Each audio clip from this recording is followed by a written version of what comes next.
Kids time।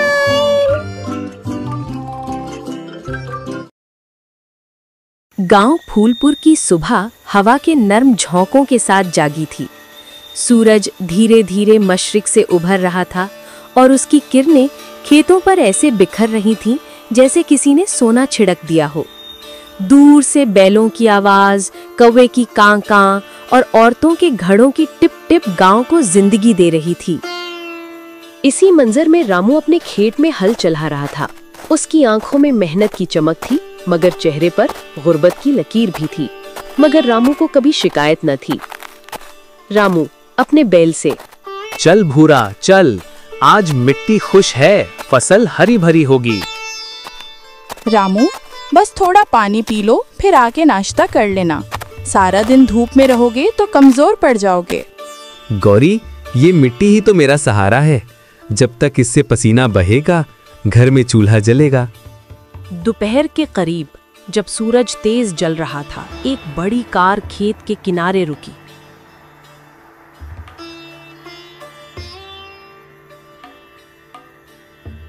उसमें बैठा एक शख्स सफेद कपड़ों में, सुनहरी घड़ी पहने अपनी गाड़ी से उतरा। वो था मोहनलाल, शहर का बड़ा अनाज ताजिर। उसके साथ नौकर बालू था, जो गांव का पुराना वाकिफ था। मोहनलाल बालू से, बालू, ये खेत देखो, क्या फसल है, कितना घना अनाज, रंग देखो, खुशबू देखो, ये किसान तो सोना उगा रहा है। जी साहब, इस किसान का नाम रामू है। पूरे गांव में सब कहते हैं कि उसके हाथ में बरकत है। चलो इससे सौदा कर लेते हैं। अगर ये फसल शहर में बेचूं तो बड़ा नफा होगा। वो दोनों रामू के पास जाकर रुके।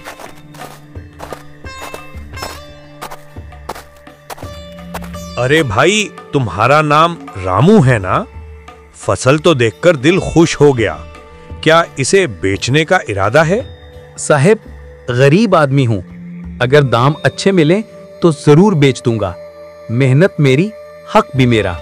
वाह, सीधे आदमी लगते हो। मैं तुम्हारी सारी फसल एक साथ खरीदूंगा। पैसे भी वक्त पर मिलेंगे। बोलो, मंजूर है? रामू ने मुस्कुराकर हामी भर ली। किस्मत जैसे मुस्कुरा रही थी। शाम को जब रामू घर पहुंचा तो गोरी आंगन में बैठकर काम करते हुए गुनगुना रही थी। रामू के चेहरे पर खुशी थी जो छुपाई ना छुप रही थी। अरे रामू, क्या हुआ? इतने खुश लग रहे हो जैसे कोई खजाना मिल गया हो। गौरी, आज किस्मत मुस्कुरा दी। एक बड़ा ताजिर आया था, मोहनलाल। वो पूरी फसल खरीद रहा है, अच्छे दाम में। सच? तो फिर हम अपनी प्रिया को स्कूल भी भेज सकते हैं और शायद घर की छत भी ठीक करा सकते हैं। हाँ गौरी, सब कुछ हो जाएगा, बस ये सौदा सही निकल जाए। अब की बार हमारी किस्मत बदलेगी। गोरी की आंखों में खुशी के आंसू आ गए। रात देर तक दोनों चांदनी में बैठे बातें करते रहे। मेहनत रंग लाने वाली थी, मगर किस्मत के इम्तिहान अभी बाकी थे। अगले दिन पूरा खेत हलचल से भर गया। रामू ने मजदूरों को बुलाया, बोरियों में अनाज भरवाया। मोहनलाल के मुंशी आकर हिसाब लिख रहे थे। मुंशी कलम से कागज पर लिखते हुए, कुल 50 बोरियां हो गईं साहब, सब महफूज कर दी गई हैं। ये बोरी नहीं साहब, ये मेरी जान है। एक एक दाना मेरी मेहनत की निशानी है।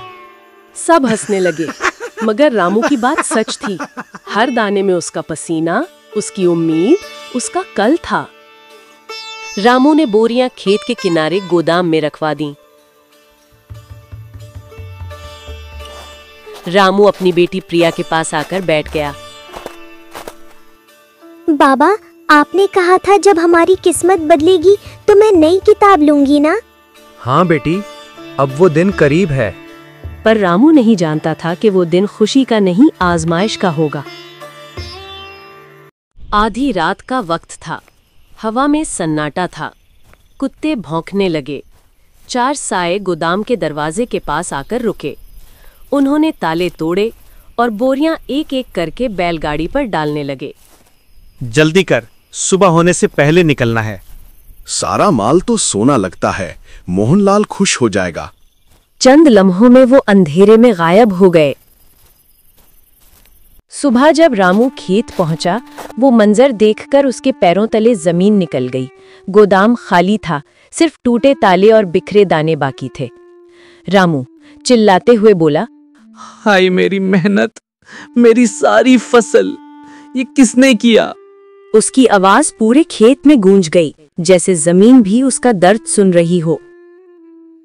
दोपहर में मोहनलाल के नौकर आए, उनके चेहरे पर गुस्सा था। रामू, साहब ने भेजा है। कहाँ है हमारी फसल? कल तुमने कहा था सब तैयार है। रात को किसी ने चोरी कर ली, मेरी जान निकल गई साहब, मैं खुद बर्बाद हो गया। हमें झूठ मत सुनाओ, साहब कह रहे थे तुमने शायद फसल कहीं और बेच दी है। नहीं, मैं झूठ नहीं बोलता, मेरी मेहनत मेरी ईमान है। हा हा हा हा, ईमान से पेट नहीं भरता रामू, कल तक सारा हिसाब चाहिए। रामू की आंखों से आंसू बह निकले। वो जमीन पर बैठ गया, जहां कल खुशी थी, आज बेबसी थी।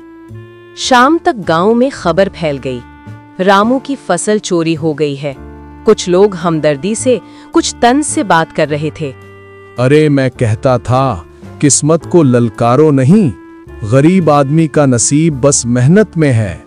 बेचारा रामू, कल तक खुश था, आज टूट गया। रामू चुप था। उसके दिल में सिर्फ एक आवाज थी, मैं बेकसूर हूँ। रामू, हिम्मत मत हारो, जो मेहनत से कमाता है उसे सच्चाई कभी धोखा नहीं देती। रामू ने आंखें बंद कर लीं, जैसे दुआ कर रहा हो। अगली सुबह गांव के चौक में हजूम लगा था। मोहनलाल खुद आया था, गुस्से से भरा हुआ। रामू, तुमने मेरी फसल चुराई है, अब या तो वापस करो या पुलिस के हवाले हो जाओ। रामू चुप रहा। इसी वक्त एक आवाज आई, साहब रुक जाइए। साहब, मैं सच बताना चाहता हूँ। कल रात मैंने देखा था, आपके ही मुंशी के लोग बोरियां ले जा रहे थे। मैं डर के मारे चुप रहा, मगर अब जमीर नहीं मान रहा। सब चौंक गए। मोहनलाल के चेहरे का रंग उड़ गया, मुंशी पसीने में तर हो गया। मोहनलाल गुस्से से, क्या ये सच है? जी साहब, मैं गवाही देने को तैयार हूँ।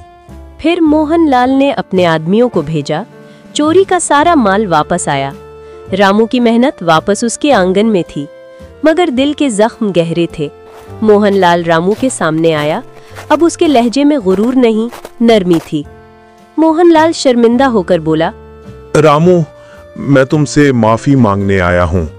मुझे शर्म आ रही है कि मैंने तुम जैसे ईमानदार आदमी पर शक किया। मैंने तुम्हारी आंखों में सच्चाई देखी थी, मगर मेरे लालच ने वो धुंधला दी। रामू कुछ देर चुप रहा। उसकी आंखें नम थीं, मगर चेहरे पर सुकून था। साहब, गलती इंसान से होती है, लेकिन जो अपनी गलती मान ले वो बड़ा इंसान होता है।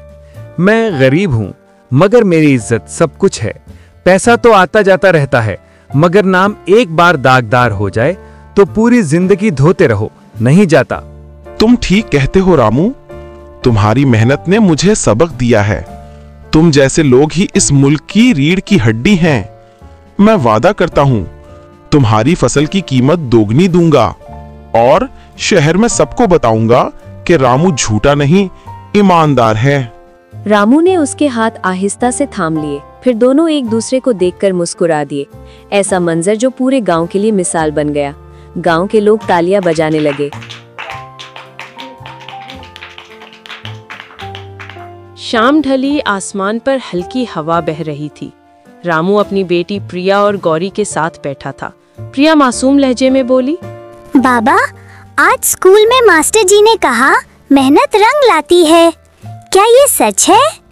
हाँ बेटी, मेहनत कभी जाया नहीं जाती, बस सच के साथ रहना, चाहे दुनिया झूठ बोले। हाँ बेटी, और सच्चाई वो रोशनी है जो कभी बुझ नहीं सकती।